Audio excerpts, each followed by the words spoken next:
Hi, my name is Madison, and for this assignment, I chose to do the movie I Am Sam. In this movie, there's a man named Sam who has autism. At the beginning of the movie, it shows him go to the hospital where a baby is born. That baby is his daughter. Right after the baby is born, the mother leaves Sam alone with her. It reveals that she was a homeless woman that just needed somewhere to stay and ended up getting pregnant. So Sam faces the hugest challenge of his life and has to raise this little girl all by himself, while also dealing with the challenges from his autism. Throughout the movie, he faces many challenges, including repeating words and phrases and having uncontrollable actions and movements. He also gets distracted and overwhelmed very easily. He has an obsession over the Beatles. He has trouble with answering some of Lucy's questions throughout the movie, and he also can be forgetful. He also has a difficulty with math and numbers, actually. Throughout all of these challenges, he still shows that he is a very loving and caring father. Towards the middle of the movie, Lucy is now about to turn 7. Her teachers bring Sam in for a parent-teacher conference and tell him that they think she is passing him in her education, but they think she's afraid to. They're essentially saying that he is holding her back. Right here, I would try to put the movie clip in, but I've tried multiple times and for some reason it wasn't working, so I'll just explain it a little bit. So the part of the movie that I was trying to show you guys, he goes into the parent-teacher conference.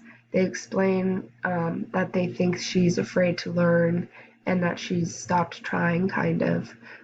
They also say that they got reports back from Child Protective Services showing his testing results and that they know that his knowledge is at about the average of a 7-year-old's knowledge. So they're afraid of what might happen when she does pass his knowledge. They ask him if he understands, and he makes a Beatles reference about change in one of the albums, but it doesn't seem like he quite understands. So right after that, it shows them at home, and she's reading one of her books, and she gets stuck on one of the words.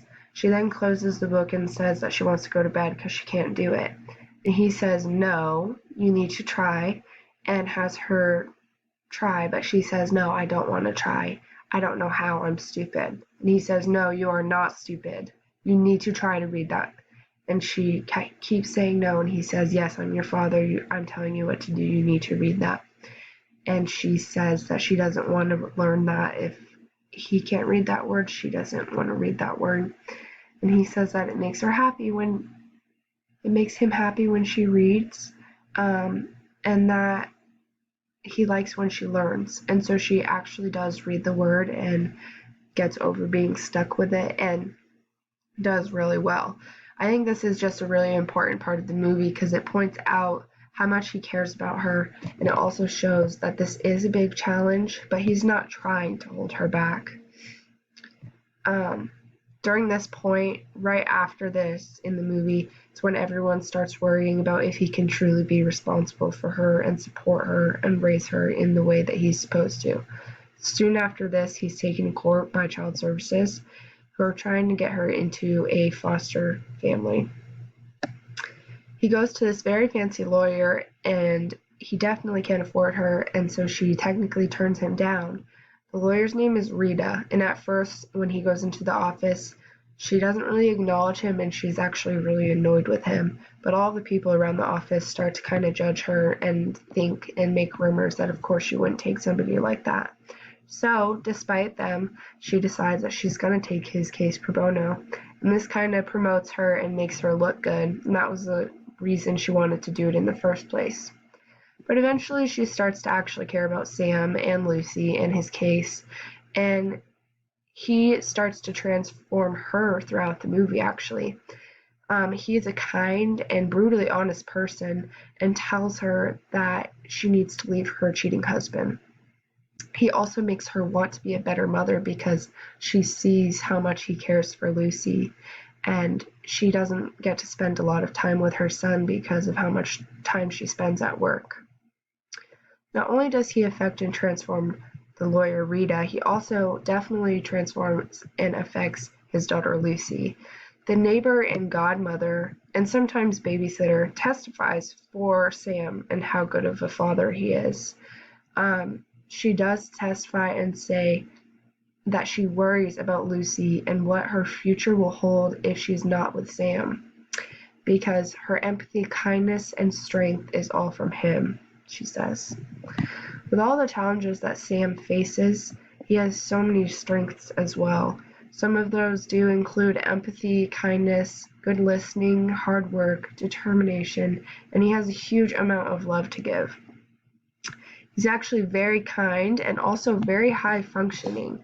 He can use a lot of language, he can read simple books, he has multiple jobs throughout the movie and does well in them, and he also raised his daughter for 7 years and she turned out awesome.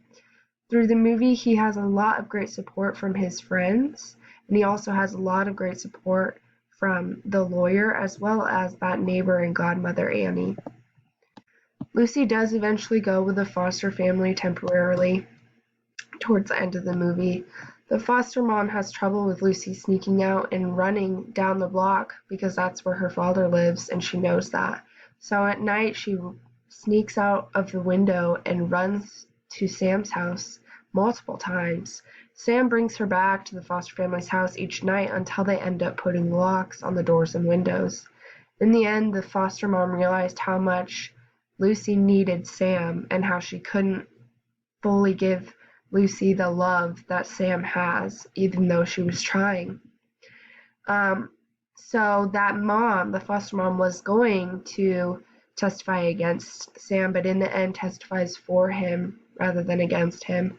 And he says thank you and asks her if she can still be Lucy's mom because he knows that Lucy loves her and that he needs help and he's always wanted her to have a mom, which is a super sweet part of the movie. It never fully says at the end if Sam got full custody in the end or if they share custody, but it does show all of them at the soccer game that she's playing in, and they're all very happy, and the lawyer and her son are there as well. It's a very cute ending. All in all, this is an amazing movie and was honestly a tearjerker. I did cry a few times. To answer the question about what challenges a teacher would face in dealing with this disability, I would have to say that it would vary a lot depending on the student. Autism can vary a lot from child to child in different cases. In Sam's case, he would need a lot of support and kindness, but I think he would do really great spending a lot of time in the general education classroom. He would need some guidance with learning new words and a lot of help with math, but I think his determination and drive would really help him out in school. A teacher may have challenges with him repeating words and losing focus sometimes. They could also have trouble with introducing and teaching him new schedules and transitions. I think a student like Sam would benefit a lot from having some direct support and one-on-one attention throughout the day, but again, I think he would do great in a general education classroom. Over time, I think consistency would help him out a lot. I also think using the Beatles somehow in the classroom would really help him and make him feel comfortable because that is something that he loves.